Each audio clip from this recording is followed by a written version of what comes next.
وذكر فإن الذكرى تنفع المؤمنين.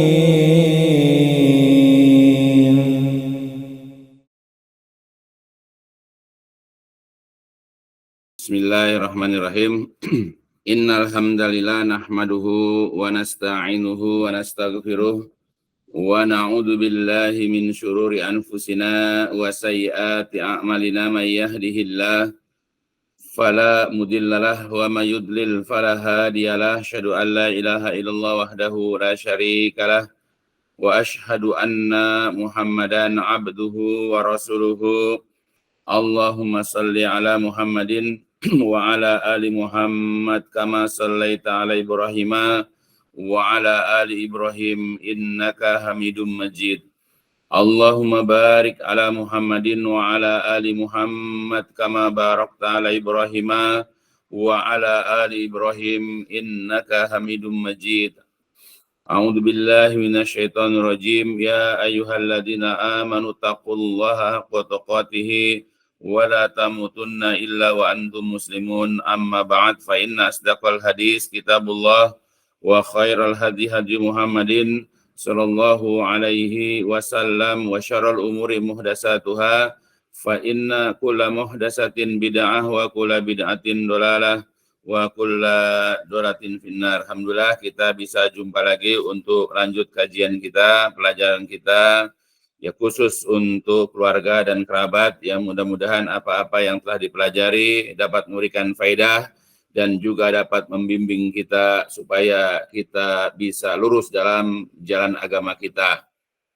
Ya, dan juga mudah-mudahan berfaedah nanti apa-apa yang diajarkan, dan insya Allah apa yang terus kita nanti pelajari juga akan memberikan faedah dan juga manfaat, khususnya nanti untuk kehidupan akhirat kita. Karena tidak ada yang dapat memberikan faedah, tidak ada yang dapat memberikan manfaat buat kita kelak nanti di hari kiamat, ya kecuali agama kita.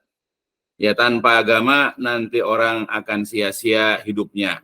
Ya, akan sia-sia kehidupan di dunia di sini. Ya, karena Allah tidak menilai berapa lama kita tinggal di sini. Ya, berapa usia orang hidup di dunia ini. Tidak juga dinilai berapa tinggi jabatannya, berapa banyak yaitu pendidikannya, berapa banyak hartanya dan seterusnya. Tapi yang nanti dinilai bagaimana agamanya. Apakah agamanya baik atau buruk? Apakah agamanya itu sesuai dengan apa yang telah dicontohkan oleh Rasulullah SAW atau iya tidak. Nah, jadi itu penting sekali kita pahami. Karena yang berfaedah buat kita nanti kelak di hari kiamat adalah agama kita. Ya, karena Allah banyak sekali mengatakan dalam Al-Quran, misalnya, a'udzubillahi minasyaitonirrajim, inna dina indallahil Islam. Sesungguhnya agama yang diridhoi, yang diakui di sisi Allah itu hanyalah Islam. Ya, nantilah dalam bab yang lain kita akan pelajari lebih lebih rinci insyaallah. Dan untuk sekarang sebagaimana di jalur undangan atau undangan yang dibuat, yaitu kita akan sedikit mempelajari beberapa faidah, beberapa manfaat dari akidah tauhid. Ya, jadi dari kemarin sudah dijelaskan bahwa ya dakwahnya para nabi, dakwahnya Rasulullah, dakwahnya para sahabat, para ulama-ulama salaf itu adalah dengan dakwah tauhid. Dan kita juga sudah jelaskan betapa pentingnya dakwah tauhid ini. Nah, sekarang akan sedikit dijelaskan tentang beberapa faidah tauhid dalam kehidupan kita. Karena tauhid ini, keimanan ini sangat berfaedah. Sebagaimana akar berfaedah dia buat tanaman, sebagaimana pondasi itu sangat berfaedah untuk bangunan. Tanpa akar, maka yang namanya pohon itu akan membahayakan. Ya, kemudian juga tanpa pondasi, maka rumah juga akan mudah runtuh. Nah, begitupun keimanan atau akidah tauhid itu sangat berfaedah ya buat seseorang, khususnya adalah seorang muslim. Inna tauhid al-khalis minasyirki, sesungguhnya tauhid yang murni, yang bersih dari perbuatan syirik, ya, dan juga bersih dari aneka ragam kemaksiatan. Idza tahaqqaqa, apabila terwujud, apabila terrealisir ya dalam kehidupan seseorang, atau di dalam kelompok manusia atau masyarakat, maka tauhid ini akan mewujudkan, ya tauhid ini akan merealisasikan sebaik-baik atau sesuatu yang paling bermanfaat ya dari kehidupan manusia. Jadi kalau seandainya kita bisa mewujudkan diri kita sebagai orang yang bertauhid, tauhid sesuai dengan apa yang telah diperintahkan oleh Allah Jalla wa'ala, atau seperti yang dicontohkan Rasulullah bagaimana cara bertauhid, ya kalau kita bisa wujudkan dalam diri kita atau kita bisa wujudkan dalam lingkungan kita, apakah keluarga kita, apakah masyarakat kita, maka insya Allah tauhid ini akan mewujudkan kebaikan-kebaikan atau hal-hal yang bermanfaat, baik itu dalam kehidupan pribadi atau nanti di masyarakat. Apa saja faidah-faidah, apa saja manfaat? Ya, sebetulnya banyak sekali. Cuma di sini akan diambil beberapa hal yang sangat penting saja. Yang pertama adalah kalau seseorang itu ya atau masyarakat itu mereka itu bertauhid, maka tauhid ini tahrirul insan minal ubudiyah wal khudu' li ghairillah min asya' wa makhluqat. Ya, jadi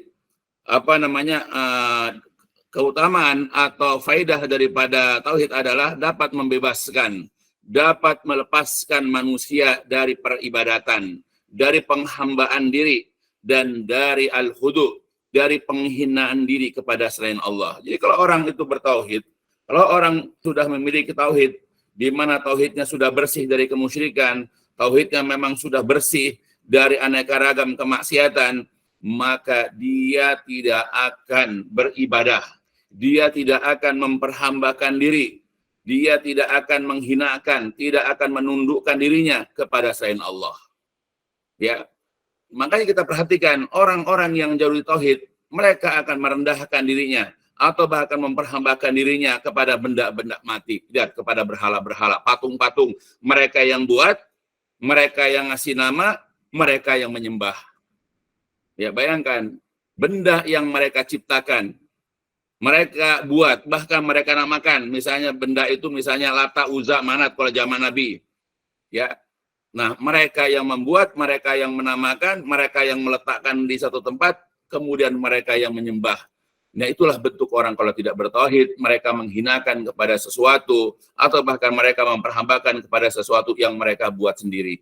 Atau bisa kita perhatikan juga bagaimana orang-orang musyrik, mereka ketika mereka tidak memiliki akidah tauhid, mereka menghinakan diri mereka kepada hewan-hewan. Ya, kepada sapi misalnya.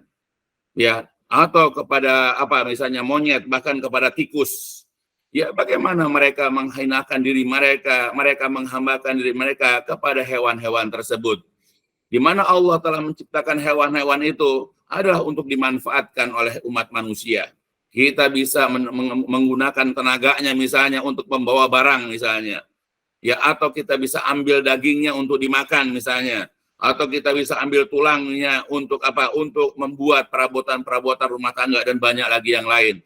Tetapi ada sekelompok orang karena mereka memang memperhambakan diri mereka kepada hewan-hewan tersebut, ya mereka menundukkan diri mereka kepada hewan tersebut dan bahkan mereka menganggap bahwa hewan itu suci, bahwa hewan itu keramat, kemudian mereka menghinakan diri mereka kepada hewan-hewan tersebut. Nah, inilah bukti bahwa orang kalau jauh dari akidah tauhid, mereka tidak memiliki akidah tauhid, mereka akan memperhambakan diri mereka kepada hewan-hewan. Dan bahkan bukan hanya non-muslim, kita juga jumpai umat-umat Islam di beberapa daerah, bagaimana mereka menghinakan, memperhambakan diri mereka kepada hewan-hewan dengan panggilan kiai fulan misalnya.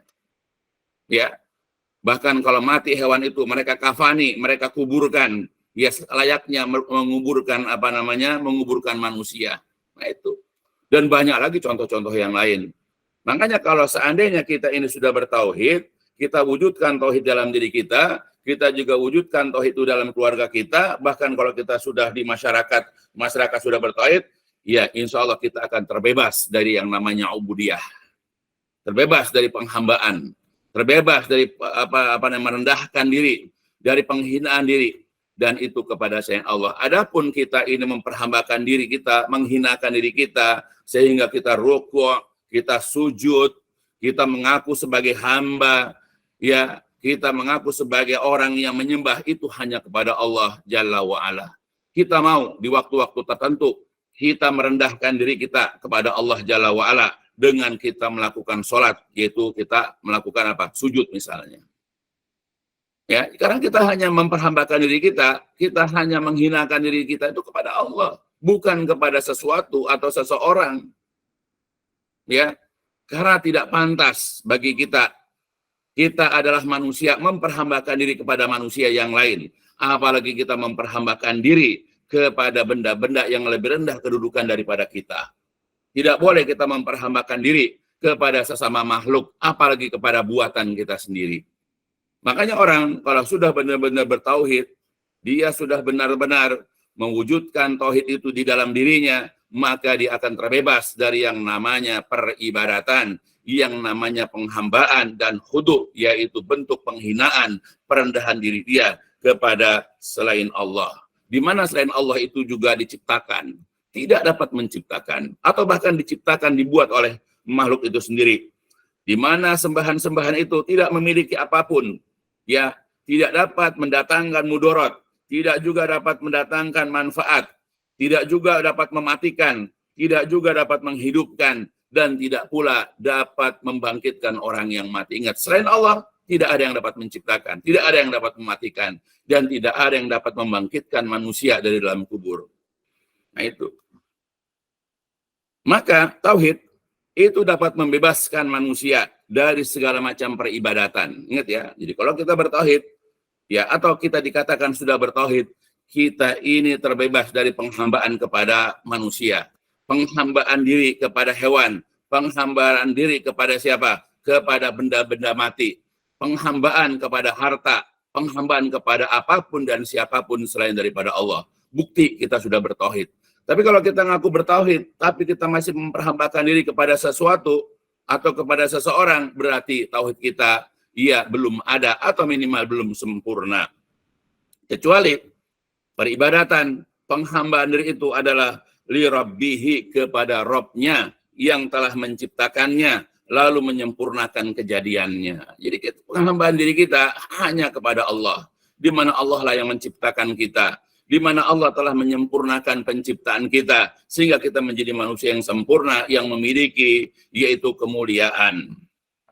Yang kedua, bahwa tauhid ini juga dapat membebaskan, dapat memerdekakan akal, ya, pikiran seorang manusia dari cerita-cerita khurafat, cerita-cerita bohong, dari katakanlah dongeng-dongeng yang tidak dapat dipertanggungjawabkan.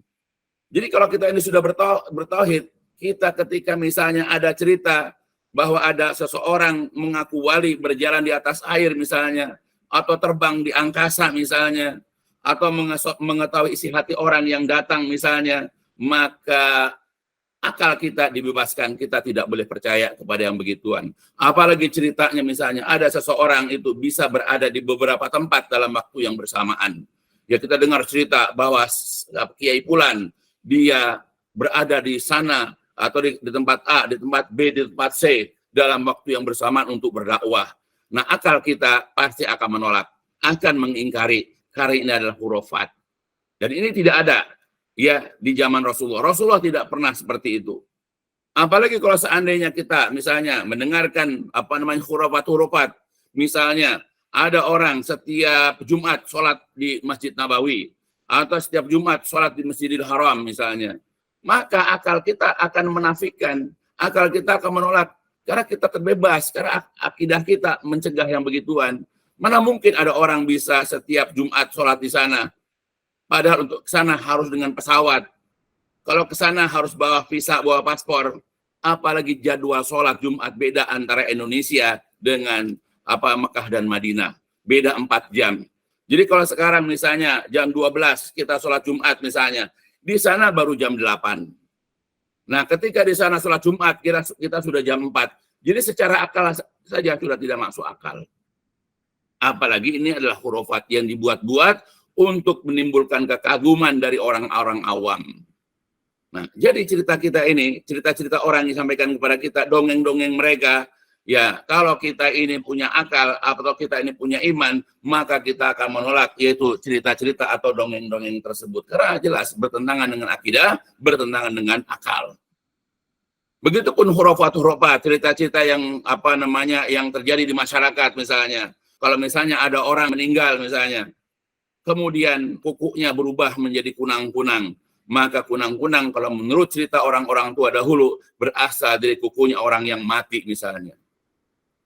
Atau misalnya cerita yang berkembang di zaman dulu kita masih kecil, ya bahwasanya munculnya kuntilanak katanya itu karena dari orang yang meninggal, sedangkan orang yang meninggal itu adalah apa? Yaitu adalah ya orang yang hamil dia meninggal dunia atau orang yang melahirkan dia meninggal dunia, maka dia matinya menjadi apa? Kuntilanak katanya.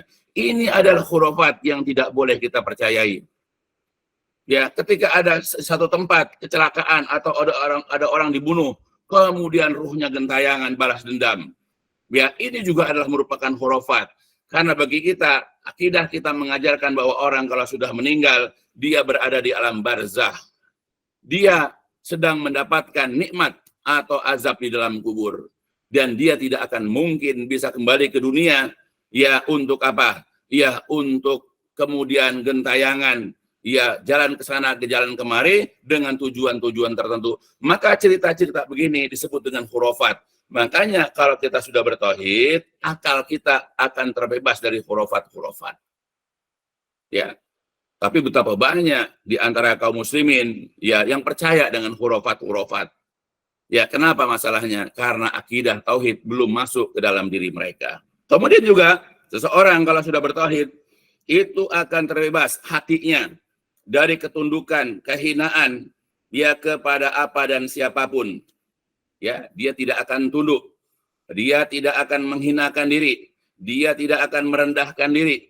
Ia baik itu kepada orang ataupun kepada benda-benda. Ya, bisa kita perhatikan bagaimana orang yang hidupnya tergantung dengan jimat-jimatnya, orang tergantung dengan kerisnya, ya dia merasa aman, dia merasa nyaman, dia merasa terpelihara, terjaga kehidupannya karena dia memiliki benda-benda yang dianggap ia dapat menjaga dirinya.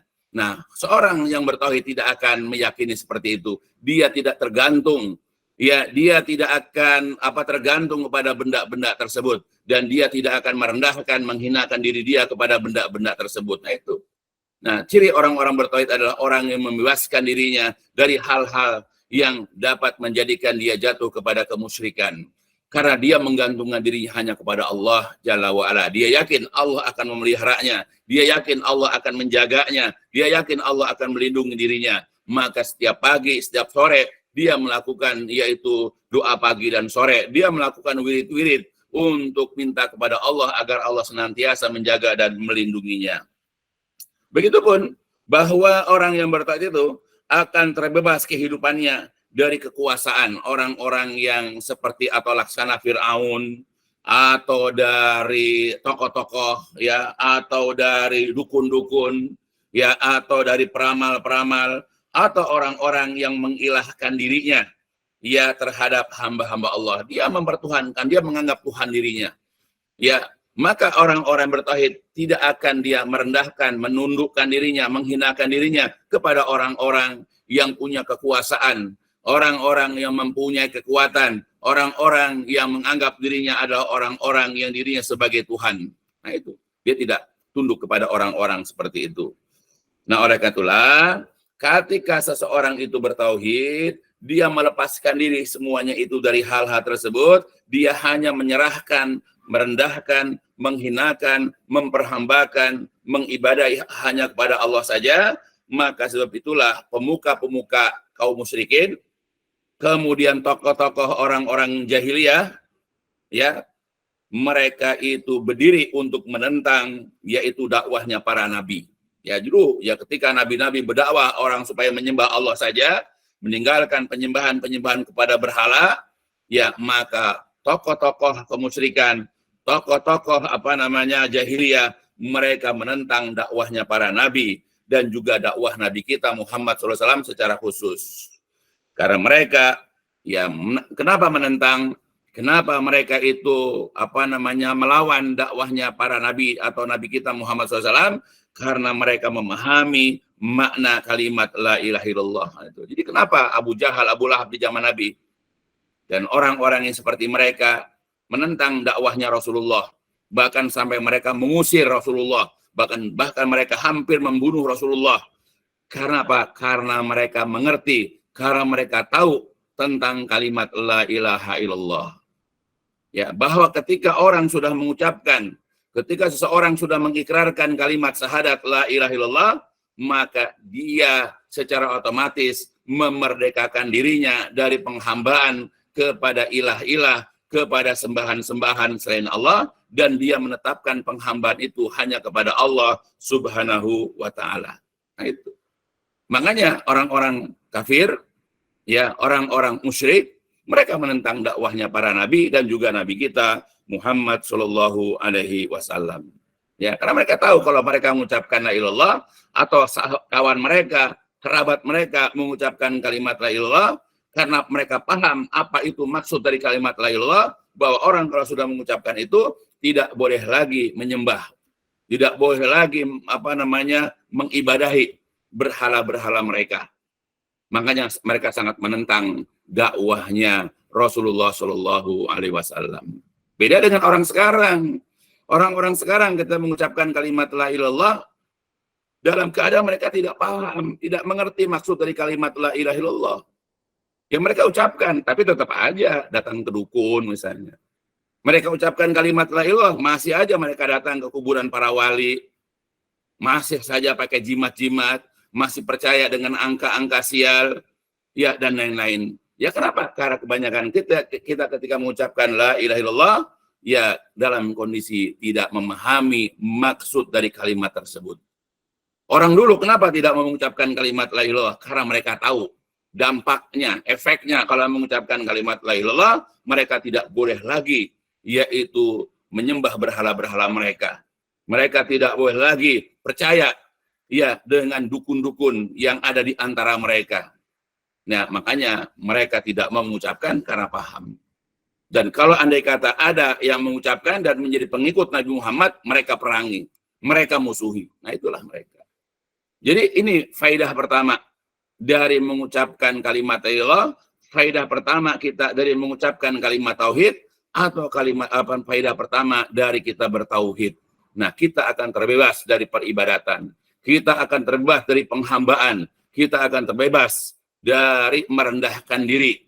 Kita akan terbebas dari mempercayai, yaitu khurafat-khurafat, cerita-cerita atau dongeng-dongeng palsu. Kita akan terbebas, kita tergantung kepada makhluk-makhluk, kepada benda-benda, atau kepada apapun. Karena buat kita bahwa di sisi kita itu hanya ada Allah Subhanahu wa Ta'ala. Dia adalah sesembahan kita, dia ada tempat beribadahnya kita, dia ada tempat bergantungnya kita, ya, dan seterusnya. Nah, inilah pahami kalimat la ilaha illallah. Makanya sangat penting. Ya, kalimat la ilallah tidak hanya sekedar kita tahu rukun Islam mengucapkan syahadat, tetapi kita harus tahu pentingnya.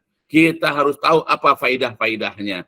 Nah, kalau kita belum bisa mengambil faidah dari kalimat la ilaha illallah, kalau kita belum mengambil manfaat dari kalimat tauhid, ya berarti kita belum memahami ajaran agama kita dengan baik. Ya, itu faidah yang pertama. Dan ini pun sebagaimana dikatakan di dalam beberapa dalil tentang apa faidahnya. Dalam Al-Quran surat 39, surat Az-Zumar, ayat ke-29, ya Allah Jalla wa'ala berfirman, A'udzubillahi minasyaitonirrajim. Daraballahu masalan rajulan fihi syuraka mutasyakisuna wa rajulan salaman li rajulin hal yastawiyani masala alhamdulillah bal aksaruhum la ya'lamun. Jadi Allah telah membuat perumpamaan. Daraballah, Allah telah membuat masalan perumpamaan, yaitu tentang rajulan seseorang, ya, di mana orang itu fihi syuraka, memiliki beberapa sekutu, memiliki beberapa beberapa sembahan yang mutasyakitun, yang mereka sembahan-sembahan ini berbeda-beda keinginannya. Ya. Nah, itu. Kita saja kalau punya majikan, katakanlah kita bekerja satu rumah. Di rumah itu ada tuan, ada nyonya, terus ada anaknya 5. Lalu mereka menyuruh kita sebagai pembantu, ya, menyuruh kita melakukan sesuatu yang berbeda-beda antara satu dengan yang lain. Nah, apakah kita ini bisa tenang hidup di rumah tersebut? Ya, majikan kita yang laki-laki pengen kita menyiapkan kendaraannya. Ya, sedangkan istrinya pengen kita pergi ke pasar buat belanja. Sedangkan anak yang pertama suruh kita menyiapkan bekal buat sekolah. Yang kedua menyuruh kita menyiapkan peralatan sekolahnya. Yang ketiga, begitu kau bayangkan dalam waktu bersamaan mereka menyuruh kita dengan perintah-perintah yang berbeda satu dengan yang lain. Pasti kita nggak akan betah. Sebentar kita bekerja di situ. Apalagi kalau kita punya majikan itu semuanya temperamental, gampang marah, gampang mencela, gampang mencaci. Maka kita tidak akan suka tinggal atau bekerja, memperhambakan diri kepada majikan-majikan yang seperti itu. Nah, bagaimana seseorang sekarang di sini di dunia memiliki banyak Tuhan? Ya, dia bertuhan kepada benda anu, dia bertuhan kepada kuburan anu. Bagaimana coba? Sedangkan keinginan mereka berbeda-beda. Nah, kemudian ada lagi perumpamaan yang selanjutnya. Wah rojulan, dan juga seseorang salam mali rojulin. Dia selamat, dikuasai hanya oleh seorang saja. Ya, seperti kita menyembah Allah. Ya, tentu ketika dia menyuruh satu persatu. Selesai baru disuruh yang lain. Selesai baru disuruh yang lainnya lagi. Nah, jadi ini perumpamaan orang yang menyembah banyak berhala dengan orang yang menyembah Allah saja. Ya. Nah, itu. Hal yastawiyani masalah. Apakah dari dua orang ini sama perilakunya, sama kondisinya? Ini pertanyaan yang tidak perlu jawaban. Al-istifham lil inkar namanya. Jelas berbeda. Ya, orang yang lebih sulit, orang yang lebih susah, ya adalah orang yang memiliki banyak tuan. Ya, adapun orang yang lebih aman, lebih nyaman adalah orang yang memiliki satu Tuhan. Begitupun kita memiliki satu Tuhan, satu sesembahan, yaitu Allah. Ini lebih nyaman. Kita akan lebih tenang. Kita akan lebih tentram beribadah kepada satu-satu sembahan. Segala puji bagi Allah. Tetapi memang kebanyakan mereka la ya'lamun, tidak tahu. Orang lebih suka memiliki banyak Tuhan. Ya, itu dalil pertama. Kemudian dalam ayat yang lain dalam Quran surat Nuh, a'udzubillahi minasyaitonirrajim wa qalu la tadarunna alihatakum wa la tadarunna wadda wa la suwa'a wa la yagusa wa ya'uq wa nasra wa qad adallu katsira wa la tazidiz zalimina illa dolala. Berkatalah, yaitu pemimpin-pemimpin, tokoh-tokoh dari umatnya Nabi Nuh. Mereka mengatakan kepada rakyatnya, kepada kaumnya, janganlah sekali-kali kalian meninggalkan penyembahan kepada sembahan-sembahan kalian. Dan jangan pula kalian membiarkan atau meninggalkan penyembahan kepada sembahan Suwa, kepada penyembahan Wad, Suwa, Yagus, Ya'uq, dan Nasara. Jadi 5 ya Tuhan, 5 berhala, ya 5 sembahan-sembahan yang disembah oleh umatnya Nabi Nuh, yaitu Wad, kemudian Suwa, Yagus, Ya'uq, dan Nasr. Dan para tokoh-tokohnya, para pemimpin kaum musyrikin ini minta kepada masyarakatnya untuk mengabaikan dakwahnya Nabi Nuh, dan mereka diperintahkan untuk tidak meninggalkan penyembahan kepada berhala-berhala tersebut. Padahal kata Allah, waqad adallu katsiran, sungguh-sungguh sembahan-sembahan itu telah menyesatkan kebanyakan dari manusia. Dan janganlah ya Allah engkau tambahkan kepada orang-orang zalim itu melainkan hanyalah kesesatan. Itu. Jadi kita kalau menyembah selain Allah, ya menyembah atau beribadah kepada selain Allah apapun bentuknya, ya apakah dia makhluk hewan, ataukah dia benda mati, ataukah dia ya jenazah yang sudah mati, atau apapun selain daripada Allah, itu hanyalah membawa kita kepada kesesatan. Karena sembahan-sembahan selain daripada Allah itu hanyalah menyesatkan kita, hanyalah menjauhkan kita dari kebenaran. Makanya kalau kita ini menyembah Allah saja, insya Allah kita berada di atas hada siratul mustaqim. Ini adalah jalan lurus, bagaimana dalam ayat yang lain. Kita menyembah Allah ini adalah merupakan jalan yang lurus. Sedangkan menyembah selain Allah, menyembah berhala-berhala, menyembah apapun atau siapapun selain daripada Allah, ini adalah jalan kesesatan dan bisa menyesatkan para penyembahnya. Ya, jadi cukup buat kita, sembahan kita adalah Allah Subhanahu wa ta'ala. Dan begitu juga dalam ayat yang lain, Allah mengingatkan kepada umat Islam. A'udzubillahi minasyaitonirrajim. Afara'aitumul Lata wal Uzza wa manata salisatal ukhra. Ya, bagaimana pandangan kalian terhadap Lata, terhadap Uzza, dan juga Manat, ya sebagai berhala yang ketiga yang lain. Ya, bagaimana? Jadi nambah berhala di zaman Rasulullah. Ada Lata, ada Uzza, ada Manat, ya dalam hadis ada Hubal dan banyak lagi ratusan berhala yang diletakkan di dalam Ka'bah atau di luar Ka'bah. Ya, jadi Allah mengatakan bagaimana pandangan kalian terhadap Lata, Uzza dan Manat? Ya. Apakah kalian memiliki yaitu laki-laki, memiliki keturunan atau anak laki-laki sedangkan untuk Allah adalah perempuan? Itu adalah merupakan pembagian yang tidak adil. In hiya illa asmaun, tidak lain dia ini berhala-berhala ini, Lata, Uzza, Manat ini, melainkan hanyalah asmaun, merupakan nama-nama sammaitumuha antum wa abaukum, yang melainkan hanyalah nama-nama yang kalian dan nenek moyang kalian telah menamakannya. Ingat ya, jadi berhala-berhala seperti Lata, Uzza, Manat, Hubal, dan banyak yang lagi. Yang ngasih nama itu adalah penyembahnya. Yang memberikan nama adalah nenek moyangnya, orang tuanya atau kakeknya. Ya, beda dengan kita. Kita menyembah Allah, yang ngasih nama Allah bukan kita. Tapi Allah sendiri. Dalam banyak ayat Allah mengatakan innani anallah, sesungguhnya aku adalah Allah, dalam Quran surat Toha. Jadi ketika kita menyembah Allah, yang memberi nama Allah itu adalah Allah.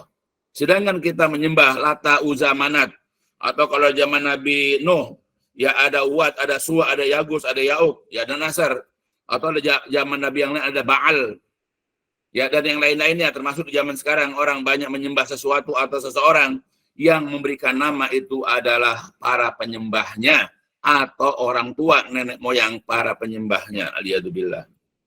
Ya. Nah itu, di mana Allah tidak menurunkan tentang itu satupun dalil. Tidak lain mereka hanyalah mengikuti persangkaan, wa matahwil anfus, dan apa yang diingini oleh hawa nafsu.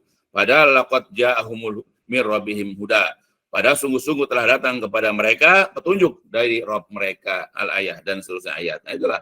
Jadi ini adalah merupakan pengkabaran, pemberitaan kepada kita bahwasanya ya Allah Jalla wa'ala sudah memberikan info kepada kita tentang di masa-masa dahulu, di zaman Nabi Nuh, di zaman Nabi kita Muhammad SAW, sudah ada orang-orang yang menyembah selain Allah. Dan jangan sampai terjadi zaman sekarang.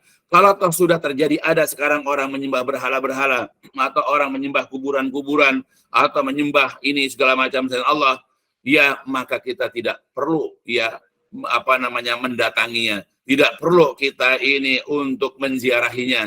Tidak perlu atau haram bagi kita untuk menyembahnya. Cukup pelajaran yang ada pada zaman Nabi Nuh, bagaimana Allah menjelaskan tentang sembahan-sembahan atau berhala-berhala yang ada pada zaman Nabi Nuh. Juga berhala-berhala yang ada pada zaman Nabi kita Muhammad SAW, di mana berhala-berhala itu adalah berhala-berhala yang jelas dibuat oleh manusia, yang wajib bagi para pengikut Nabi untuk meninggalkan penyembahan-penyembahan kepada berhala tersebut. Nah, kita ketika ada itu jauhi. Makanya kita kalau sudah benar-benar bertauhid, nggak perlu disuruh. Ya kita dengan sendirinya. Ya kita kalau sudah bertauhid pasti akan berusaha membebaskan diri kita. Kita akan melepaskan diri kita dari penyembahan kepada apapun dan kepada siapapun selain daripada Allah Subhanahu wa ta'ala. Itu faedah yang pertama. Kemudian faedah yang kedua, takwin asakhsiyah al-muttazina. Nah, jadi kalau orang itu sudah bertauhid, akan dapat membentuk kepribadian yang imbang, kepribadian yang kokoh. Jadi orang kalau sudah bertauhid, orang kalau sudah memiliki tauhid yang benar, maka jiwanya itu akan kokoh, enggak akan terombang-ambing. Ya, jadi ibarat pohon ditiup angin, karena dia akarnya kuat, ya maka dia hanya bertiup atasnya saja. Ya, beda dengan tanaman yang akarnya lemah, maka begitu ditiup angin langsung roboh. Ya, karena nggak punya pendirian. Ya, karena tidak mempunyai akar yang kuat. Begitupun rumah, kalau dia itu tidak kokoh misalnya, maka akan gampang runtuh atau rubuh. Maka seseorang yang tidak bertauhid atau tauhidnya lemah, maka dia ditimpa cobaan sedikit saja, maka dia akan tumbang. Kita perhatikan berapa banyak orang-orang yang ngakunya muslim tapi dikasih cobaan sama Allah, misalnya putus cinta, itu aja udah depresi. Berapa banyak mereka hanya gara-gara masalah cinta kemudian dia depresi, kemudian dia stres, bahkan akhirnya jadi ODGJ. Berapa banyak? Berapa banyak orang-orang yang pengen jabatan, berebut kekuasaan, pengen jadi anggota legislatif misalnya, sampai jual sawah, jual kebun segala macam, atau utang ke bank segala macam. Lalu ternyata begitu pengumuman namanya tidak terdaftar sebagai anggota misalnya, berapa banyak mereka yang stres, depresi, bahkan banyak yang bunuh diri. Kenapa masalahnya? Karena akidahnya lemah. Jadi ketika dapat cobaan, ketika dapat lemah dia. Gampang tumbang. Makanya tauhidlah yang bisa membentuk diri seseorang itu kuat dan kokoh, karena tauhid itu ngakarnya ke hati. Seperti sudah jelaskan kemarin bahwa tauhid itu ibaratnya adalah akar atau ibaratnya adalah pondasi kalau pada bangunan. Kalau orang tidak mempunyai pondasi yang kuat, maka gampang terombang-ambing dan gampang rubuh, gampang runtuh. Gampang dia terbawa oleh kondisi apapun dia. Yang lemah, apalagi kalau andai kata cobaannya berat, tentu lebih lagi. Nah itu. Jadi harus kita paham tuh Jadi bahwa tauhid itu akan membentuk kepribadian yang kokoh. Tauhid, maka tauhid itu yusaidu akan membantu atas pembentukan pribadi yang kokoh, yang kuat, yang berbeda-beda arahnya dalam kehidupan di dunia ini, dan juga akan mempersatukan atau menyatukan tujuannya, maka tidak ada falaisa biha, tidak ada baginya kecuali ilah yang esa tersebut, tatajihu ilaihi, yang dia akan selalu menghadapkan dirinya kepada ilah yang satu itu Allah, baik di waktu dia sendirian ataupun ketika dia bersama orang banyak. Jadi hidup orang yang bertauhid itu, maka hidupnya tertuju hanya kepada Allah, baik ketika dia menyendiri ataupun ketika dia bersama orang banyak, baik dia masih jomblo atau ketika sudah berkeluarga. Dimanapun dia berada, selalu menghadapkan dirinya kepada Allah, baik ketika dia miskin ataupun ketika dia kaya, baik ketika dia sakit ataupun ketika dia sehat, baik dia punya jabatan ataupun dia tidak punya jabatan, selalu menghadapkan dirinya kepada Allah Jalla wa'ala. Itulah keteguhan, itulah kekokohan tauhid seseorang, faidah atau fungsinya. Nah, kita bagaimana? Makanya kalau kita ingin kokoh jiwa kita, ingin kuat jiwa kita, apapun nanti bencana, musibah, keburukan, kesulitan yang menimpa kita, dan membuat kita kokoh, membuat kita kuat, adalah akidah tauhid. Maka ajarkan kepada anak-anak, dan juga dimohonkan kepada anak-anakku, kepada ponakan-ponakanku, milikilah akidah yang kuat. Karena ingat, zaman makin ke sana itu makin berat. Fitnah makin bertebaran, fitnah subhat ataupun syahwat itu semakin banyak, semakin merajalela sekarang. Kalau zaman dulu orang tamat SMA sudah bisa bekerja yang layak, tapi kemudian zaman sekarang SMA itu sulit cari. Bayangkan yang sudah S1 saja, yang sudah sarjana, itu aja sulit cari kerja. Nah, kalau seseorang itu tidak punya akidah yang baik, tidak punya keimanan, tidak ada ketergantungan dia kepada Allah, banyak orang berputus asa. Banyak di antara mereka yang kemudian putus harapan. Seakan-akan hidupnya sudah berakhir di situ. Nah, itulah bahayanya. Maka dengan kita memiliki akidah yang baik, insya Allah jiwa kita akan kokoh, jiwa kita akan kuat. Nah, itulah di antara faedahnya. Bihilafil musyrik, berbeda dengan orang musyrik yang berbeda-beda tujuan hatinya itu kepada berhala-berhala dan sembahan-sembahannya. Suatu waktu dia itu mengarah hidupnya kepada berhala-berhalanya yang masih hidup, kiai-kiai ataupun binatang-binatang yang dimuliakan, hewan-hewan yang dimuliakan, dan satu waktu dia menghadapkan diri kepada orang-orang yang mati. Nah, itu bisa kita lihat bagaimana orang-orang yang tidak bertauhid, mereka satu waktu datang ke sini, suatu waktu datang ke sana. Mereka bukan menghadapkan diri mereka kepada Allah, tapi mereka menghadapkan diri mereka kepada selain Allah. Beda dengan orang-orang yang bertauhid, beriman. Ya, seperti contoh Nabi Yakub ketika ditimpa oleh ujian, oleh cobaan, kehilangan putranya, yaitu Nabi Yusuf. Dia mengatakan, innama ashku basi wa huzni ilallah. Aku hanyalah mengadukan, innama ashku, hanyalah aku mengadukan basi wa huzni, kedukaanku dan kesusahanku itu ilallah, kepada Allah Subhanahu wa taala. Nah, jadi beliau ya sudah memberikan contoh kepada kita dan diabadikan dalam Al-Qur'an. Jadi kalau kita dapat sesuatu yang membuat kita berduka dalam masalah apa saja, atau kita mendapatkan sesuatu yang membuat kita bersedih, yang membuat kita ini kecewa, yang membuat kita ini tidak nyaman dalam diri kita, maka adukanlah kepada Allah. Bukan mengadu kepada para wali yang ada di kubur-kubur mereka.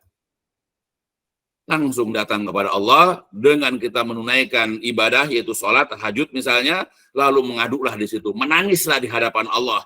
Apa yang membuat kita menderita, apa yang membuat kita galau, apa yang membuat kita sedih dan berduka. Itulah. Dan itu sudah dicontohkan oleh Nabi. Ya. Begitupun Nabi kita. Kalau seandainya Nabi itu mendapatkan kedukaan, Nabi mengatakan, ya hayyu ya qayyum bi rahmatika astaghits, dalam sebuah riwayat yang diriwayatkan oleh Imam At-Tirmizi. Rasulullah itu apabila ditimpa kedukaan, apabila ditimpa kesedihan, beliau mengatakan, ya hayyu ya qayyum, ya Allah yang maha hidup, wahai Allah yang maha berdiri sendiri, bi rahmatika astaghits, dengan rahmat pula aku meminta pertolongan. Dan Nabi mengulang-ulang ucapan itu, doa itu, ya dalam kehidupannya. Nah itu. Bukan datang ke sesuatu atau seseorang selain daripada Allah. Datang minta kepada Allah. Karena Allah lah yang menguasai manusia. Allah lah yang menguasai hajat hidup manusia. Tidak ada selain Allah. Walaupun dia adalah orang hebat, walaupun dia adalah benda keramat, walaupun apapun dia yang dianggap mulia oleh setiap orang, maka tidak ada apa-apa di sisi Allah. Dan tidak akan mampu memberikan apapun kepada kita. Ya, yang mampu begitu adalah Allah Jalla wa'ala. Sebagaimana nanti juga akan dijelaskan dalam bab yang lain, insyaallah. Oleh karena itulah di dalam sebuah ayat dalam Quran surat Yusuf ayat ke-39, ya, Nabi Yusuf alaihissalam ketika dia dimasukkan ke dalam penjara karena suatu hal, dia memanfaatkan sebagai seorang nabi, dia selalu memanfaatkan waktu-waktu, tempat-tempat tertentu untuk berdakwah, mengajak orang-orang yang ada di sisinya untuk beribadah kepada Allah. Dia mengatakan dalam Quran surat Yusuf ayat ke-39, A'udzubillahi minasyaitonirrajim, ya sahibai sijni a'arbabu mutafarikun khairun amillahul wahidul qahar. Wahai dua kawan penjaraku. Jadi yang bersama Nabi Yusuf di penjara adalah dua orang. Wahai dua sahabatku, wahai dua kawanku yang dalam penjara. A'arbabun, apakah Tuhan-Tuhan, apakah Rob-Rob, ya, yang berbeda-beda, ya, mutafarikun, yang berbeda-beda, apakah mereka itu yang lebih baik? Ataukah Allah al-wahidu yang Maha Esa, yang Maha Tunggal, lagi Maha Kuasa yang lebih baik. Nah, jadi buat kita, berhala-berhala yang disembah oleh banyak manusia, yang banyak sekali jenisnya, apakah itu dari golongan manusia yang sudah mati, atau dari golongan jin, atau dari benda-benda ini yang dianggap keramat, atau hewan-hewan yang dianggap suci. Nah, apakah itu yang lebih baik, atau ya Allah yang Maha Esa yang lebih baik? Nah, tentu ini adalah suatu pertanyaan yang kita sudah tahu jawabannya. Pasti yang baik itu Allah. Tapi buktikan bahwa Allah ini adalah satu-satunya sesembahan yang paling baik. Tidak ada yang lebih baik daripada Allah. Dan ini harus kita jadikan keyakinan kita. Harus menjadi iktikad bagi kita. Harus menjadi akidah kita. Allah lah satu-satunya sesembahan. Tidak ada sesembahan yang berhak disembah selain daripada Allah. Ya, kadang-kadang kita bisa mengucapkan, kadang-kadang kita tahu artinya, tapi kita tidak mengerti maksudnya. Maka suatu waktu nanti akan dijelaskan apa itu makna kalimat la ilaha illallah supaya paham. Ya, salah suatu waktu juga akan dijelaskan supaya lebih paham lagi apa itu makna kalimat tauhid. Kemudian juga dalam ayat yang lain yang diriwayatkan juga dalam ayat yang lain dalam Al-Qur'an surat Az-Zumar lagi ayat 45, Allah Jalla wa ala kemudian berfirman, A'udzubillahi minasyaitonirrajim. Wa idza dzukirallahu wahdah isma'azzat qulubul ladzina la yu'minuna bil akhirah. Wa idza dzukiral ladzina min dunihi idahum yastabsyirun. Jadi apabila disebut nama Allah saja, ya maka orang-orang yang tidak beriman kepada kehidupan akhirat, hati mereka itu dongkol, kesel, jengkel. Nah itu. Jadi orang-orang yang tidak beriman, kalau kita dakwahi mereka untuk selalu kembali kepada Allah, untuk senantiasa mengingat Allah, untuk senantiasa bersyukur kepada Allah, untuk selalu sabar terhadap cobaan dari Allah, untuk senantiasa melaksanakan hukum-hukum Allah. Nah, orang-orang yang tidak beriman itu biasanya isma'azzat, kesel hati mereka itu. Ya. Beda dengan orang-orang beriman, senang kalau diingatkan. Wahai saudaraku, ingat ini cobaan dari Allah, sabar ya. Wahai saudaraku, bersyukurlah, ini nikmat dari Allah. Wahai saudaraku, kembalikan persoalan ini kepada Allah, biar Allah nanti yang mengurusnya. Nah, kalau orang beriman senang dinasihati, karena dia diingatkan untuk senantiasa kembali kepada Allah. Ya, karena Allah juga mengatakan, innama ufayudu amri Allah. Iya, aku senantiasa mengembalikan urusan-urusanku itu kepada Allah. Jadi orang-orang dulu tuh, ya, apapun masalahnya, selalu mengembalikan ya persoalan-persoalan itu kepada Allah Jalla wa'ala. Ya, maka kita juga biasakan begitu. Kalau kita bertauhid, kalau kita beriman selalu. Makanya kalau kita tahu, misalnya ada suatu cobaan, dan kita tahu cobaan itu datang dari Allah, ya, dan kita yakin bahwa hanya Allah saja yang bisa mengangkat masalah yang menimpa kita, kita tenang. Karena Allah sedang mencoba kita. Allah yang memberikan cobaan kepada kita, dan kita tahu Allah yang dapat menghilangkan, udah serahkan ke Allah. Biar Allah nanti yang mengangkat cobaan itu dari kita. Dan kita lebih tenang. Beda kalau kita tidak tahu, wah, pasti kita akan berat. Cobaan kecil saja rasanya berat. Gimana cobaan yang berat? Pasti kita akan merasa apa? Kita pasti akan merasa susah. Kita pasti akan merasa lelah. Kita pasti akan merasa tidak mampu melangkahkan kaki kita selanjutnya. Ya, jadi sifat orang-orang yang tidak beriman, kalau disebutkan nama Allah saja, kalau diingatkan nama-nama Allah, dia tidak akan senang karena dia jengkel. Tetapi wa idza dzukiral ladzina min dunihi, apabila disebutkan nama-nama selain Allah, disebutkan misalnya yaitu berhala-berhala, disebutkan wali-wali tertentu, maka tiba-tiba mereka bergirang hati, tiba-tiba mereka senang. Nah, itu kalau orang-orang musyrik itu, kalau diajak mereka untuk ziarah kubur ke kuburan Wali Anu, yang ada di Cirebon, yang ada di Gresik, yang ada di Banten, nah, senanglah orang-orang itu. Nah, itulah dia tipe berbeda dia antara orang-orang kafir dengan orang-orang mukmin. Makanya kalau kita sekarang sering diingatkan kepada Allah lalu kita tidak suka, tapi kebalikannya kalau kita disebutkan ya nama-nama selain Allah, ya apalagi itu para wali, nah kita senang, berarti kita seperti orang ini dalam Al-Quran surat 39 ini. Aliyadzubillah. Dalam ayat yang lain dalam Al-Quran surat Al-Isra, wa idza qara'tal Qur'an ja'alna bainaka wa bainal ladzina la yu'minuna bil akhirah hijaba mastura. Dan apabila engkau bacakan Al-Quran, kami akan jadikan antara engkau wahai Nabi dan di antara orang-orang yang tidak beriman kepada kehidupan akhirat ada hijab, ada dinding yang membatasi. Yaitu. Jadi kalau engkau wahai Nabi bacakan Al-Quran kepada orang-orang yang tidak beriman kepada kehidupan akhirat, maka ada dinding membatas antara engkau yang membacakan dan antara mereka yang tidak beriman. Pasti begitu. Kita pun kalau ngaji nih, ngajarkan ngaji, kalau di antara orang yang ngaji ini tidak ada ada yang tidak atau kurang iman atau ragu-ragu beriman kepada Allah dan beriman kepada akhirat, maka tidak akan sampai ke telinganya, apalagi sampai kepada hatinya. Karena ada dindingnya. Seperti kita bicara di kaca, sebelah kaca, di mana kaca itu tebal, tidak ada ventilasinya, tidak ada kedap suara misalnya. Maka ketika kita bicara dengan lawan kita yang di sebelah kaca, dia tidak akan mendengar kata-kata kita. Ya kan ada hijab tadi. Dia hanya melihat gerak bibir kita saja. Ya, tapi dia tidak mengerti apa yang kita ucapkan. Ya, nah itu. Nah, makanya kita kalau bacakan Al-Quran kepada orang-orang yang tidak beriman kepada kehidupan akhirat, seperti itu. Ada dinding pembatas. Atau sekarang mafhumnya adalah, kalau sampai sekarang ini kita ngaji, dibacakan Quran, diberikan pemahaman Al-Quran, tapi sampai sekarang kita belum paham, kita nggak mudeng juga, berarti kita kurang iman kita. Nah, kemudian lanjutnya lagi, wa ja'alna ala qulubihim akinnatan ayafqahuhu wa fi adanihim waqra. Dan kami jadikan di atas hati mereka tutupan dan di telinga mereka ada sumbatan, ya sehingga mereka tidak memahaminya. Jadi sebanyak apapun ayat yang dibacakan kepada mereka, karena hatinya itu tertutup, karena telinga tersumbat, maka mereka tidak akan memahami ayat-ayat Al-Quran yang dibacakan kepada mereka. Dan bahkan wa idza dzakarta rabbaka fil Qur'an, apabila engkau sebutkan nama Rabbmu saja di dalam Al-Quran, walau ala adwarihim nufura, mereka akan lari ke belakang karena bencinya itu.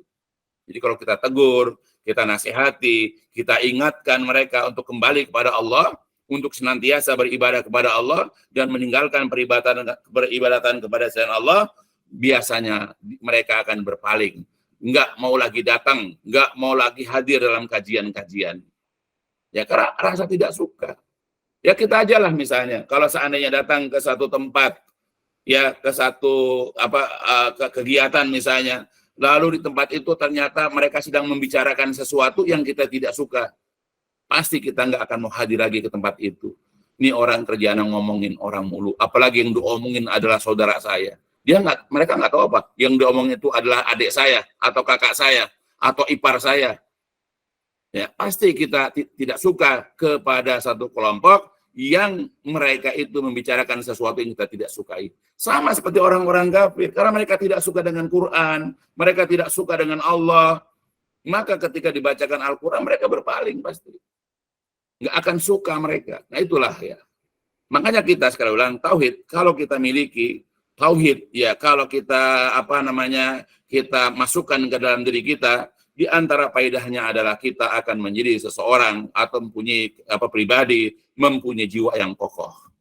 Kita akan selalu karena kita selalu mengembalikan kepada Allah, kita selalu menyandarkan segala sesuatu kepada Allah, maka kita akan kokoh. Berbeda dengan orang-orang kafir yang selalu menghindar, yang mereka selalu menjauh. Sedangkan penopang hidup kita, sedangkan yang menguatkan hidup kita itu hanyalah Allah Jalla wa'ala. Nah, bagaimana kalau andai kata penopang, andai kata yang menguatkan hidup kita ini tidak ada dalam diri kita, maka kita perhatikan bagaimana orang-orang kafir dengan mudahnya mereka itu bunuh diri. Lihat bagaimana orang-orang Jepang dengan mudahnya mereka itu melakukan harakiri. Ya, bagaimana di tempat-tempat lain pun orang-orang melakukan hal-hal yang tercela. Ya, karena mereka mendapatkan kesulitan. Karena apa? Penopang hidupnya mereka lepas.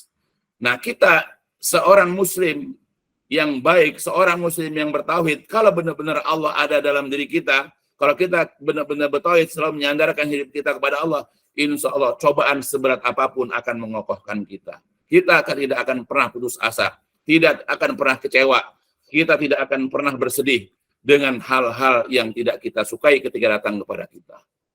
Maka jiwa kita akan kuat, kepribadian kita akan kokoh. Nah itulah di antara faedah tauhid. Faedah yang lain, tauhid masdarul lil amnin nas. Jadi tauhid itu adalah merupakan sumber rasa aman bagi manusia. Nah, jadi orang kalau sudah bertauhid, hidupnya aman.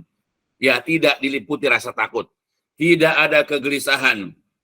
Ya, tidak seperti orang-orang non mukmin. Hidupnya selalu dalam ketakutan. Ya, nggak boleh di depannya ada orang meninggal juga nggak wajar, udah selama 40 hari dia tidak berani keluar rumah. Ketika malam-malam hujan, kemudian lampu mati, sudah nggak nyaman hidupnya. Teriak-teriak melulu, apalagi ketika pohon bergeser daun-daunnya, ya atau ketika ada petir, nah, pasti hidup dalam ketakutan. Nah itu contoh. Tapi kalau kita bertauhid, insya Allah, ya tauhid inilah yang membuat kita hidup aman, nyaman. Dalilnya adalah sebagaimana dikatakan dalam Al-Quran surat Al-An'am ayat ke-82. A'udzu billahi minasyaitonir rajim. Alladzina amanu wa lam yalbisu imanahum bizulmin ulaika lahumul amnu wa hum muhtadun. Orang-orang yang beriman dan tidak mencampur adukkan iman mereka bizulmin dengan kezoliman, maksudnya dengan kemusyrikan, maka mereka akan memperoleh rasa aman dan mereka adalah orang-orang yang mendapatkan petunjuk atau hidayah. Jadi orang beriman lalu tidak mencampur adukan iman mereka dengan kemusyrikan, jadi hidupnya lurus saja beribadah kepada Allah, tidak mau beribadah kepada selain Allah, maka janji Allah adalah bahwa mereka akan mendapatkan rasa aman. Nah, aman ini adalah di dunia dan nanti di yaumil qiyamah. Begitupun hidayah, petunjuk. Dia akan terbimbing hidup di sini, tahu jalan yang lurus, tahu apa yang harus dilakukan. Nah, jadi kita bilang ulaika lahumul amnu, mereka akan hidup aman. Aman di akhirat jelas, mereka akan aman dari azab, aman dari murka Allah, dan aman di dunia, tidak ada rasa khawatir sedikit pun, tidak ada rasa cemas, tidak ada rasa takut sedikit pun. Nah, itu dari pertama. Dalam ayat lain, dalam Quran surat An-Nur, Allah juga berfirman, A'udzubillahi minasyaitonirrajim. Wa'adallahu alladhina amanu minkum wa amilus shalihat la yastakhlifannahum fil ardi kama stakhlafal ladina min qablihim wa la yumakkinana lahum dinahumul ladzi irtadu lahum wa la yubaddilannahum min ba'di khaufihim amna ya'budunani la yusyrikuna bi syai'an wa man kafara ba'da dzalika wa ulaika humul fasikun. Jadi Allah telah menjanjikan kepada orang-orang yang beriman di antara kalian dan juga orang-orang yang mengerjakan amal soleh. Apa janji Allah?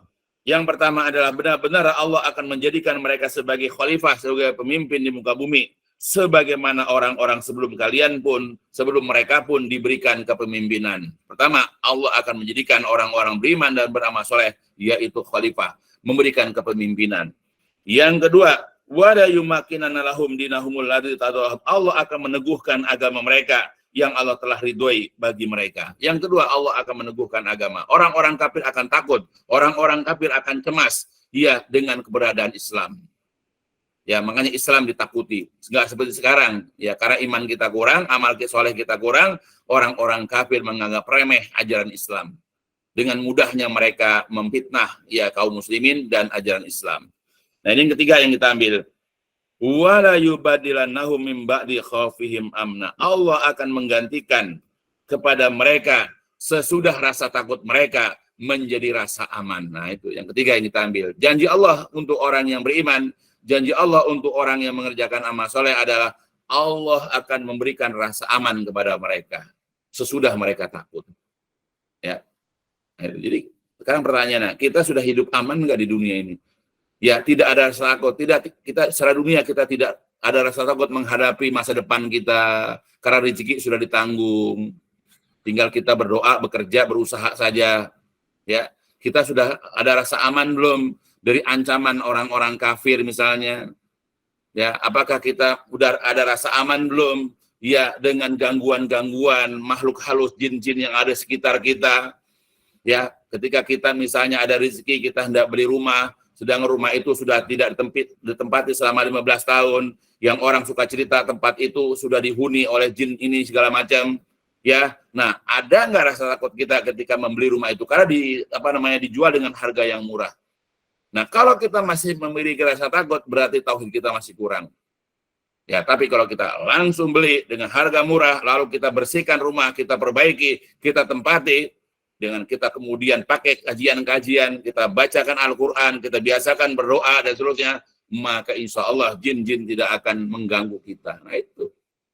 Karena jin akan takut kepada orang-orang yang soleh. Rumah-rumah yang dipenuhi dengan rahmat dan keberkahan.